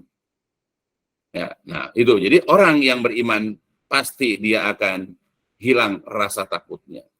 Begitu juga dalam ayat yang lain dalam Quran surat Quraisy, A'udzubillahi minasyaitonirrajim, falyabudu rabb hadzal bait alladzi at'amahum min ju' wa amanahum min khauf. Maka hendaklah kalian beribadah kepada Rabb, ya rumah ini yaitu Ka'bah, yang telah memberikan makan kepada mereka dari rasa lapar dan memberikan rasa aman kepada mereka sesudah rasa takut. Ingat, Allah lah yang memberikan rasa aman sesudah kita memiliki rasa takut. Jadi kalau sekarang kita masih penakut, masih ada rasa takut kita terhadap dunia, takut kita terhadap orang-orang kafir, takut kita terhadap makhluk halus, maka memohonlah kepada Allah. Ya, sandarkan hidup kita ini kepada Allah. Ketergantunganlah kita kepada Allah. Insya Allah rasa takut itu akan hilang sedikit demi sedikit. Ya. Dalam ayat yang lain, dalam Quran surat Fussilat surat 41 ayat 30-32 Allah berfirman, A'udzubillahi minasyaitonirrajim. Innal ladzina qalu rabbunallah tsumma istaqamu tatanazzalu alaihimul malaikah alla takhafu wa la tahzanu wa absyiru bil jannatil lati kuntum tu'adun. Ya, sesungguhnya orang-orang yang mengatakan Rabb kami, sesembahan kami adalah Allah, lalu kemudian mereka istiqomah, lalu mereka konsisten dengan ucapan mereka, maka para malaikat akan turun singgah kepada mereka seraya mengatakan, jangan kalian takut dan jangan kalian suka bersedih hati. Nah, itu. Jadi ada yang memberikan motivasi, ada yang memberikan dorongan. Kalau orang beriman itu, yaitu para malaikat membisikkan ke dalam hatinya agar tidak lagi memiliki rasa takut, juga jangan merasa sedih. Dan bergembiralah kalian dengan surga yang telah dijanjikan kepada kalian. Nah, itu. Ya, jadi itu. Jadi ada motivasi dari para malaikat. Sehingga kita yang tadinya lemah menjadi kuat. Yang tadinya kita bersedih menjadi bergembira. Yang tadinya kita takut menjadi aman. Dan begitu seterusnya. Itu yang ketiga, faedah daripada tauhid. Faedah yang keempat adalah tauhid masdar liquwati nafs li'annahu yamnahu sahibahu quwwatun nafsiniyah. Jadi tauhid itu juga merupakan sumber bagi kekuatan jiwa. Karena tauhid itu akan menganugerahkan atau memberikan kepada pemiliknya kekuatan jiwa. Ya, jadi orang kalau sudah bertauhid, maka jiwanya akan kuat, jiwanya akan kokoh. Ya, dia tidak akan runtuh, dia tidak akan berbalik arah, dia tidak akan hancur dengan apapun yang datang kepada dirinya. Karena dia tahu semua datang dari Allah. Dia selalu memohon kepada Allah. Sehingga Allah mengatakan dalam ayat Al-Quran, ya, A'udzubillahi minasyaitonirrajim, wa iyamsaskallahu bidurrin fala kashifalah illa huwa. Jika Allah menimpakan kepadamu suatu kemudorotan, apakah kemiskinan, apakah penyakit, ataukah fitnah, atau apapun, ya kemudorotan, fala kashifa, maka tidak ada yang dapat menghilangkannya, tidak ada yang dapat melenyapkan kecuali dia sendiri. Ingat, kecuali Allah. Jadi kalau kita dapat kemudorotan sakit misalnya, atau kita dapat kemudorotan tiba-tiba rezeki kita berkurang, atau kita difitnah misalnya, ya, atau apalagi kemudorotan yang lain, ingat, tidak ada yang dapat menghilangkan kemudorotan itu kecuali Allah. Maka mintalah kepada Allah. Nah, ini sebagaimana dalam Al-Quran surat Yunus ayat 107 atau surat Al-An'am ayat 17. Begitu juga dalam ayat yang lain. Allah berfirman, "Amma yujibul mutara idza da'ahu wa yaksifus su' wa yaj'alukum khulafal ardi a ilahum ma'allah qalilan ma tadzakarun." Atau siapakah yang dapat mengijabah? Atau siapakah yang dapat mengabulkan? Yaitu orang yang tertimpa bahaya, orang yang tertimpa kesulitan apabila dia berdoa kepadanya. Atau siapakah pula yang dapat menghilangkan keburukan-keburukan? Atau siapakah pula yang menjadikan kalian sebagai pemimpin-pemimpin di muka bumi? Jadi orang ketika kena kemudorotan, siapa yang dapat mengabulkan doa? Orang kalau timpa keburukan, siapa yang dapat menghilangkan yaitu keburukan-keburukan tersebut? Nah, ilahum ma'allah, apakah ada ilah yang lain? Apakah ada Tuhan yang lain? Apakah ada sesembahan yang lain yang dapat mengabulkan itu semua? Jelas, ya tidak ada. Hanya Allah yang dapat mengabulkan doa orang yang kena bahaya atau mudarat. Hanya Allah yang dapat menghilangkan keburukan-keburukan. Hanya Allah yang dapat menjadikan kita sebagai pemimpin-pemimpin di muka bumi. Tetapi qalilan, memang sedikit sekali mata dakarun. Ya, apa yang kalian ingat? Ya, itulah. Karena kita nggak ngaji, kita nggak paham tauhid, kita nggak paham Quran, kita akhirnya ya tidak tahu apa-apa. Seakan-akan kalau kita dapat mudarat, yang dapat menghilangkan mudarat itu hanyalah penghuni kubur. Yang dapat menghilangkan kesusahan kita, yang dapat menghilangkan penderitaan kita, hanyalah para penghuni, yaitu lembah-lembah, yaitu jin-jin. Ya, nah, berapa banyak orang-orang yang ketika kena musibah, mereka datang malah ke kuburan para wali untuk minta dihilangkan bencana. Berapa banyak orang minta jodoh ke kuburan, coba. Berapa banyak orang yang minta supaya diberikan keturunan. Berapa banyak orang yang minta dilapangkan rezekinya. Berapa banyak orang yang meminta ya supaya diberikan pekerjaan dan yang lain-lain ketika mereka datang ke tempat-tempat yang mereka anggap keramat. Kenapa mereka tidak minta kepada Allah, coba? Ya, sederhana, karena mereka belum memahami tauhid. Tapi bagi kita yang sudah, nggak usah jauh-jauh, datang aja ke tempat sholat kita. Malam hari kita cari tempat biasa kita sholat di rumah, cari kita sholat di situ. Setelah sholat, tuangkan semua keinginan kita kepada Allah. Karena Nabi juga mengatakan, idza sa'alta fas'alillah. Dalam hadis riwayat Imam Tirmidzi dari Ibnu Abbas radhiyallahu anhuma, Nabi mengatakan, idza sa'alta fas'alillah wa idza sta'anta fasta'in billah. Apabila engkau hendak minta, mintalah kepada Allah. Minta apapun, terserah. Wa idza sta'anta, apabila engkau minta tolong, fasta'in billah, maka minta tolonglah kepada Allah. Nabi yang nyuruh. Ya, bukan ustadz yang nyuruh, tapi Nabi SAW dalam hadis riwayat Imam Tirmidzi menyuruh kepada kita kalau kita hendak minta apapun, minta jodoh, minta anak, minta kerjaan, minta rizki, minta kesehatan, minta sama Allah. Kalau kita dapat musibah hendak minta tolong, minta tolonglah juga kepada Allah. Jangan kepada selain Allah. Sebab kita minta kepada selain Allah itu perbuatan syirik, menduakan Allah, dosa yang tidak akan diampuni. Bahkan kalau kita tidak minta sama Allah, kita berdosa. Ya, karena Nabi mengatakan, malam yas'alillah yagdob alaihi. Barang siapa yang tidak mau meminta kepada Allah, dia sombong, tidak pernah mau, tapi malah mintanya kepada yang lain, yagdob alaihi. Allah murka kepada orang itu. Allah tidak suka sama orang yang tidak pernah minta kepadanya. Allah tempat meminta, Allah tempat memohon. Jadi apapun masalah yang kita hadapi, mintalah kepada Allah. Cari waktu. Yang paling bagus adalah sepertiga malam yang terakhir. Ya, kali di sepertiga malam terakhir, Allah turun ke langit dunia. Allah mengatakan, barang siapa yang berdoa kepadaku, aku akan kabulkan. Barang siapa yang mohon ampun kepadaku, niscaya aku akan ampuni. Barang siapa yang minta kepadaku, pasti aku akan berikan. Itu berdoa akan dikabulkan, minta ampun akan diampuni. Barang siapa yang meminta akan dikasih sama Allah. Itu ya jaminan dari Rasulullah dalam hadis riwayat Muslim. Carilah waktu yang paling bagus sepertiga malam terakhir. Minta sama Allah di situ. Dan biasakan memohon, apalagi di waktu-waktu sholat, mintalah kepada Allah. Nah, itu faidah yang keempat.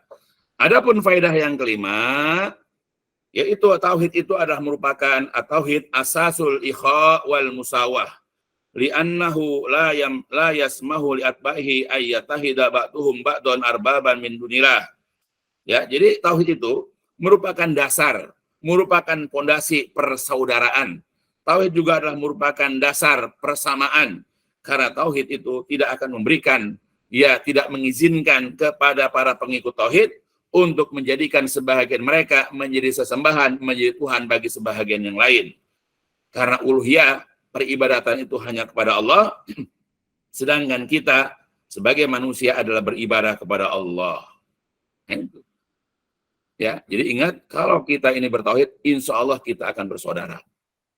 Ya, walaupun beda suku, walaupun beda bangsa, walaupun beda kedudukan, walaupun berbeda pendidikan, selama kita bertauhid, itu insya Allah kita akan bersaudara dengan sendirinya, tanpa diajak, tanpa disuruh. Nah, ini sebagaimana yang dikatakan oleh banyak dalil, diantaranya adalah firman Allah, A'udzubillahi minasyaitonirrajim. Wa tasimu bihablillahi jami'a wa la tafarraqu wadhkuru ni'matallahi 'alaikum id kuntum a'daan fa'allafa baina qulubikum fa asbahtum bi ni'matihi ikhwanan wa kuntum ala safa hubratin minan nar fa anqadakum minha kadzalika yubayyinullahu lakum ayatihi la'allakum tahtadun. Dalam Al-Qur'an surat Ali Imran. Maka berpegang teguhlah kalian seluruhnya kepada tali agama Allah, dan janganlah kalian berfirqah-firqah, janganlah kalian berkelompok-kelompok. Dan ingatlah kalian terhadap nikmat Allah yang Allah telah berikan kepada kalian ketika itu dahulu kalian saling bermusuhan. Jadi sebelum musuhan datang, umat manusia satu bermusuhan. Lihat di kota Madinah dulu, yaitu Qabilah, ya Khazraj, Aus, dan yang lain-lain, mereka saling bermusuhan. Lalu kemudian fa'allafa baina qulubikum, lalu Allah mempertautkan antara hati-hati kalian, maka jadilah kalian dengan nikmat Allah itu bersaudara. Yang akhirnya ya orang-orang Ansor ketika datang Rasulullah mengajarkan keislaman kepada mereka, mengajarkan akidah keimanan kepada mereka, jadilah mereka bersaudara. Bahkan bukan hanya antara orang Ansor, tapi antara Muhajirin dan Ansor mereka bersaudara, saudara seiman. Ya, itu. Jadi kita ini sebetulnya kalau kita belajar ngaji, kita paham sama-sama tauhid, ya persaudaraan kita bukan hanya sebatas darah, persaudaraan kita juga atas nama agama. Makanya kita merasakan kepedihan, kesedihan ketika saudara kita yang di Palestina, ya mereka disakiti, dibunuh. Merasakanlah kita. Makanya kita doakan kebaikan untuk kaum muslimin di sana. Kalau kita punya rezeki, bantu mereka. Minimal kita berdoa untuk kebaikan mereka. Ya, dan kita nggak usah jauh-jauh, kaum muslimin di sini juga banyak yang yang butuh untuk kita dekati, yang kita persaudarakan mereka. Ya, jadi maka jadilah kalian bersaudara dengan nikmat Allah. Dan dulu kalian berada di tepi jurang dari neraka. Ya, jadi ketika kita ini bermusuhan, ketika kita ini tidak bersaudara, ya hanya masalah-masalah kecil, orang bisa berantem, bertengkar, bahkan berperang, kalian berada di tepi jurang neraka. Lalu Allah menyelamatkan kalian darinya. Demikianlah Allah menjelaskan ayat-ayatnya kepada kalian, ya, supaya kalian mendapatkan petunjuk. Ini dari pertama yang menerangkan kepada kita bahwa kita kalau sudah bertauhid, kita sudah memahami Islam dengan baik, maka kita secara otomatis bersaudara satu agama. Nah, apalagi kita yang sudah satu agama, sudah satu akidah, kita juga ada ikatan darah. Ya, ada ikatan pernikahan, apalagi harusnya kita harus makin dekat. Jangan bermusuhan.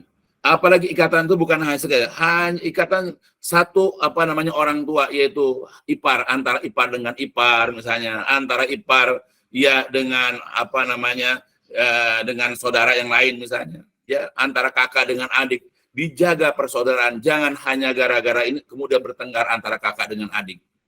Hanya gara-gara sesuatu kemudian antara yaitu ipar dengan dengan iparnya berantem misalnya berselisih. Kita juga, apalagi kita sesama muslim, tidak boleh kita bertengkar, tidak boleh kita bermusuhan. Ya. Kemudian dalam ayat yang lain Allah Jalla wa'ala mengatakan innamal mu'minuna ikhwatun fa aslihu baina akhwaikum wattaqullaha la'alakum turhamun. Sesungguhnya orang-orang beriman itu hanyalah bersaudara. Nah, ingat, semua orang beriman bersaudara, diikat oleh tali darah ataupun tidak, tetap bersaudara, saudara dalam keimanan. Maka damaikanlah di antara dua saudara kalian ketika berselisih, bertakwalah kalian kepada Allah supaya kalian diberikan rahmat. Surat Al-Hujurat. Nah, itu. Jadi Allah mengatakan innamal mu'minuna ikhwah. Sesungguhnya orang-orang beriman itu bersaudara. Ya. Kita abaikan masalah suku, masalah bangsa. Kita abaikan masalah dia itu pendidikannya apa, jabatannya apa, status sosialnya apa, abaikan. Yang penting dia adalah orang beriman. Nah, apalagi kalau kita ada hubungan kaitan. Tadi masalah kita sama-sama orang tua kita, ya kita sama seayah, seibu, ya atau kita sekakek misalnya. Apalagi persaudaraan itu karena masalah misalnya, ya masalah pernikahan misalnya, maka kita harus lebih bersaudara karena ada yang makin mengikat. Karena ada hubungan kerabat. Ya, di samping kita ada hubungan agama, ya kita juga ada hubungan kerabat. Nah itu. Ya, jadi jelas buat kita bahwa keimanan, kalau kita benar-benar beriman, maka keimanan ini ya akan menjadikan kita bersaudara. Padahal tadinya kita tidak saling kenal mengenal. Padahal kita tadinya berbeda suku, berbeda bangsa, berbeda pendidikan, tapi kita bisa bersaudara hanya gara-gara lantaran iman. Dan ini bisa kita perhatikan di zaman Nabi. Bagaimana orang-orang muhajirin dengan orang-orang ansor. Di mana orang-orang ansor juga berbeda-beda kabilah, tapi mereka bisa bersaudara. Dan persaudaraan mereka adalah persaudaraan yang luar biasa. Ya bisa kita perhatikan nanti, ya kita bahas ya dalam bab yang lain tentang bagaimana persaudaraan orang-orang muhajirin ansor dalam kehidupan mereka. Begitu juga dalam hadis, ya dalam hadis Nabi, Rasulullah Shallallahu Alaihi Wasallam ya pernah bersabda, al muslimu akhul muslim, la yazlimuhu wa la yuslimuhu man kana fi hajati akhihi kana Allah fi hajatihi wa man faraja am muslimin kurbatan farajallahu anhu kurbatan min kurabi yaumil qiyamah wa man satara musliman satarahullahu yaumal qiyamah. Riwayat Bukhari dan Muslim dari Ibnu Umar. Jadi muslim itu adalah saudara muslim yang lain. Dia tidak boleh menzoliminya. Dia tidak boleh membiarkan saudaranya itu dizolimi atau kesusahan. Barang siapa yang dia senantiasa memenuhi kebutuhan saudaranya, maka Allah juga akan senantiasa memperhatikan kebutuhannya. Barang siapa yang melonggarkan satu kesusahan dari seorang muslim, maka Allah akan melonggarkan dari dia satu kesusahan dari kesusahan di hari kiamat. Dan barang siapa yang merahasiakan aib seorang muslim, maka Allah akan merahasiakan aibnya nanti pada hari kiamat. Nah, itu. Sesama muslim itu begitu harusnya. Tidak boleh menzoliminya. Tidak boleh membiarkan dia dalam kesusahan, atau tidak boleh membiarkan dia ketika dizolimi. Kita harus senantiasa memenuhi kebutuhan saudara kita kalau dia butuh sesuatu, karena Allah juga nanti akan memenuhi kebutuhan kita. Ya, kita juga ketika melonggarkan satu kesusahan dari seorang muslim, maka nanti Allah juga akan melonggarkan kesusahan kita, tapi nanti di hari kiamat. Ya, kalau kita menjaga rahasia seorang muslim, maka Allah juga akan menjaga rahasia kita nanti di hari kiamat. Seharusnya itulah kita kepada sesama muslim. Tidak menzoliminya, tidak membiarkan dizolimi, kemudian berusaha memenuhi kebutuhan saudara kita, kemudian melonggarkan kesusahannya dan merahasiakan aibnya. Itulah sesama muslim. Bukan gontok-gontokan, bukan saling memfitnah, bukan saling membuka aib, bukan bersikap masa bodoh. Ya, kadang-kadang kita ini ngakunya muslim, tapi kepada sesama muslim begitu. Jangankan kepada sesama muslim, kepada saudara sama-sama muslim, saudara lagi kadang-kadang adik kakak berantem coba. Main jelek-jelekan itu, saling mencela, saling mencaci, ngomong kemana-mana tentang saudaranya. Nah, kita jaga rahasia saudara kita. Jadi jangan sampai dia keburukannya diketahui oleh orang lain. Nah, itu seharusnya kita kepada orang lain saja harus begitu. Apalagi kepada, di samping dia adalah saudara kita seagama, saudara kita seakidah, sudah begitu dia ada hubungan dengan kita, hubungan kerabat. Dalam riwayat yang lain, Rasul juga pernah mengatakan, al-muslimu akhul muslim, la yakhunuhu, wa la yakdibuhu, wa la yakhduluhu, kulul muslim alal muslim haramun, airaduhu wa maluhu wa damuhu ataqwa hauna bi asbi mri'in minasyari ayyakira ahuhul muslim, rawahu at-Tirmidzi.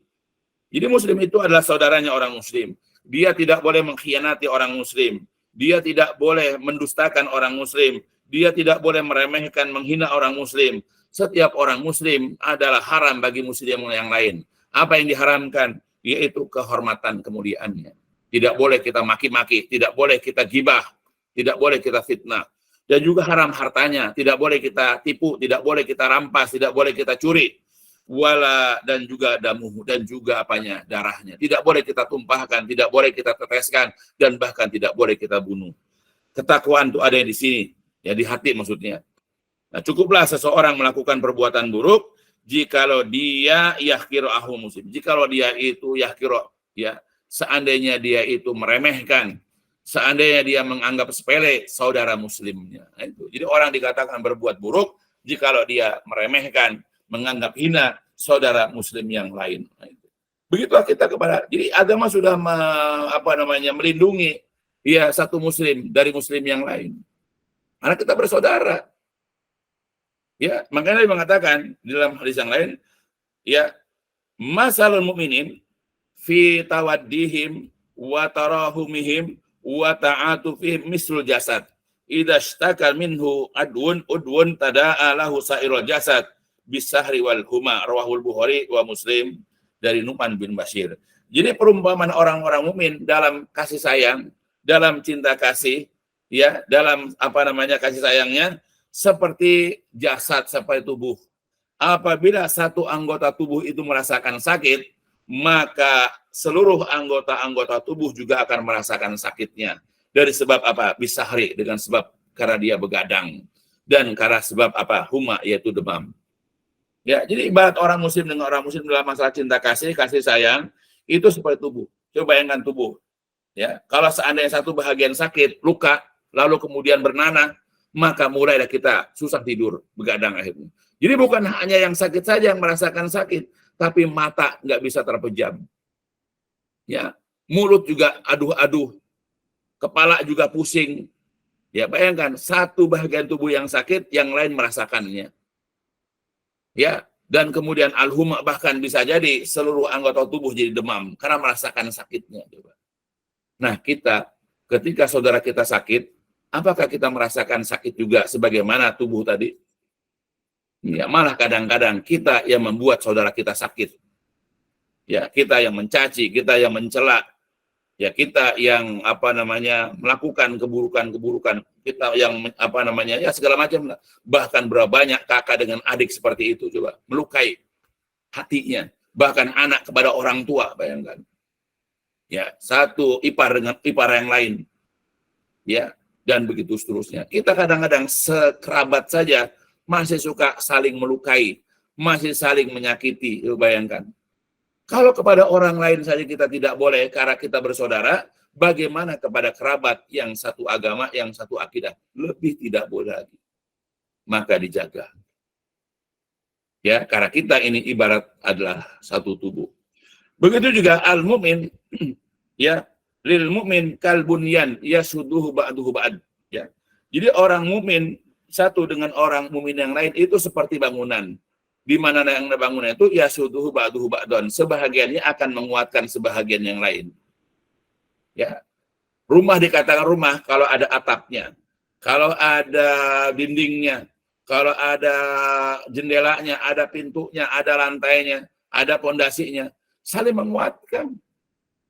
Ya. Kalau misalnya salah satu tidak ada, ya pasti dia akan menjadi lemah. Rumah tapi tidak ada atapnya, bagaimana kalau hujan? Rumah tidak ada dindingnya, maka bagaimana? Apa disebut rumah? Rumah tidak ada jendelanya, tidak ada pintunya, berarti dia gudang. Rumah tanpa pondasi, maka dia akan rubuh. Ya.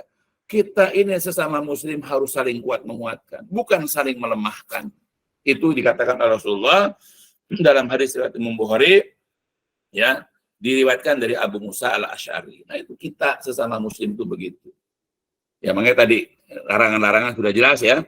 Jadi jangan kita ini menzolimi, membiarkan susah, atau kita mengkhianatinya, atau dalam ayat yang lain Nabi mengatakan, la tahasadu, wala tanajasu, wala tabaghadu, wala tadabaru, wala yabi ba'dukum ala bayi ba'din, wa kunu ibadallahi ikhwanan, al muslimu ahlu muslim, la yazlimuhu, wala yahkirahu, wala yahduluhu at-taqwa huna. Ya. Wa asyara ila sadrihi salasa marat bi hasbi mri'in min asyari ayyahkirahu muslim. Kulul muslim alal muslim haram damuhu wa maluhu wa irduhu, rawahu Muslim an Abi Hurairah. Dari Abu Hurairah, Nabi bersabda, muslim itu la tahasadu, jangan kalian saling dengki, jangan kalian saling iri. Wala tanajasu, dan kalian jangan saling bertanajus, ya. Jangan pula tabagadu, kalian saling membenci. Wala tadabaru, janganlah kalian saling membelakang atau menjauhi, ya. Itu. Jadi kita jangan saling hasad, jangan saling bertanajus, jangan kita saling membenci, memusuhi, bermusuhan. Jangan kita saling membelakang, ya, menjauh maksudnya, tidak peduli dengan yang lainnya, ya. Nah itu. Dan juga tidak boleh sebagian kalian membeli barang dagangan saudaranya, ya. La yabi, ya, ba'dukum ala bayi ba'din. Janganlah seseorang di antara kalian membeli barang dagangan orang lain yang sedang ditawar. Jadilah kalian menjadi hamba-hamba Allah yang bersaudara. Muslim itu adalah saudara muslim yang lain. Tidak boleh dia menzoliminya, tidak boleh dia meremehkannya, tidak boleh dia itu merendahkannya. Takwa ini di sini, dan beliau mengisyaratkan, yaitu ke dadanya sebanyak 3 kali. Cukuplah seseorang itu melakukan keburukan jika dia meremehkan saudaranya muslim. Tiap muslim, ya, bagi muslim adalah haram. Setiap muslim bagi muslim yang lain adalah haram, yaitu darahnya, hartanya, dan kemuliaannya. Nah, jadi banyaklah dari seperti ini. Kita ada larangan terhadap muslim yang lain. Jadi kalau kita ini praktekkan, kalau kita ini pahami dan kita berusaha untuk mengaplikasikan dalam kehidupan kita sebagaimana sabda Nabi, sebagaimana tadi firman Allah bahwa kita bersaudara, maka sebetulnya akidah kita, tauhid kita, ketundukan kita kepada perintah-perintah Allah, ketundukan kita kepada sabda-sabda Nabi SAW akan membentuk diri kita ini bersaudara. Ya, akan membentuk diri kita ini menjadi ikhwan satu dengan yang lainnya. Ya. Walaupun orang itu secara ini kita tidak kenal, ya, kita datang ke pengajian misalnya, kita nggak kenal dia, tapi kalau dia orang mukmin, ya, maka kita anggap dia bersaudara. Bahkan kalau seandainya dalam satu perjalanan kita ketemu dia dan kita memiliki kendaraan misalnya yang bisa memuat dia, kita akan diajak dia untuk naik kendaraan kita. Ya, atau ketika kita sedang jajan misalnya atau makan, lalu kita sudah lihat saudara kita itu tidak makan karena tidak punya uang, maka kalau kita punya, maka kita tawarkan dia untuk makan bersama kita. Dan begitu seterusnya. Karena kita menganggap saudara. Sebagaimana kita ingin diperlakukan baik oleh saudara kita, maka begitulah kita memperlakukan saudara kita dengan baik. Sebagaimana kita tidak ingin disakiti, sebagaimana kita tidak ingin diperlakukan buruk oleh saudara kita, maka kita tidak akan memperlakukan buruk saudara kita. Ya, kita akan begitu. Ya, karena kita seperti tubuh tadi. Ya, kan kita tidak ingin disakiti sama sesuatu atau sama orang, maka kita tidak boleh juga menyakiti saudara kita. Nah, itulah beberapa faedah. Jadi kalau kita memahami ya apa tauhid dengan baik, dengan benar, dan kita kemudian membaca ayat-ayat Allah, kita juga membaca hadis-hadis Nabi dengan seksama, dengan teliti, dengan pemahaman yang benar, maka insya Allah akan mendatangkan faedah-faedah yang luar biasa. Ya, akan mendatangkan manfaat yang luar biasa. Ya, bukan hanya nanti di yaumil kiamah. Kalau jelas di hari kiamat, dengan tauhid kita, dengan keimanan kita, kita bisa dimasukkan ke dalam surga. Sebagaimana kemarin juga sudah dijelaskan dalam bab sebelumnya tentang keutamaan tauhid. Ya, nah, sekarang faedahnya di dunia ini adalah kita ya tadi bisa terbebas dari peribadatan, penghinaan kepada selain Allah, bisa membentuk yaitu kepribadian atau jiwa kita yang kuat. Kemudian juga ya kita ini kalau bertauhid, ia akan memiliki yaitu rasa aman, ya. Kemudian juga tauhid akan memberikan kepada kekuatan jiwa, dan yang tadi ya tauhid itu merupakan dasar, merupakan pondasi dalam persaudaraan dan persamaan. Dan sebetulnya panjang sekali kalau dijelaskan, ya ayat-ayatnya masih banyak, hadis-hadis juga masih banyak yang nanti insya Allah akan dijelaskan pada sesi-sesi berikutnya insya Allah. Ya, mudah-mudahan bisa dipahami, bisa dimengerti, dan sebisa mungkin kita hendaklah berusaha mengamalkannya apa yang kita mampu. Karena jelas kalau kita paham dan mengerti tentang keutamaan, tentang faidah tauhid, ini akan kelihatan, ya akan kentara ya dalam kehidupan kita sehari-hari insyaallah. Baik. Itu aja barangkali yang bisa disampaikan, karena sebagaimana perjanjian sampai jam 2.45. Sekarang sudah lewat. Insyaallah kita akan sambung di hari Ahad depan jika tidak ada kendala dalam masih penjelasan masalah tauhid insyaallah. Ditutup dulu dengan walhamdulillahirabbil alamin. Subhanakallahumma wa bihamdika astaghfiruka wa atubu ilaik. الدين النصيحة قلنا لمن يا رسول الله قال لله ولكتابه ولرسوله ولأئمة المسلمين وعمتهم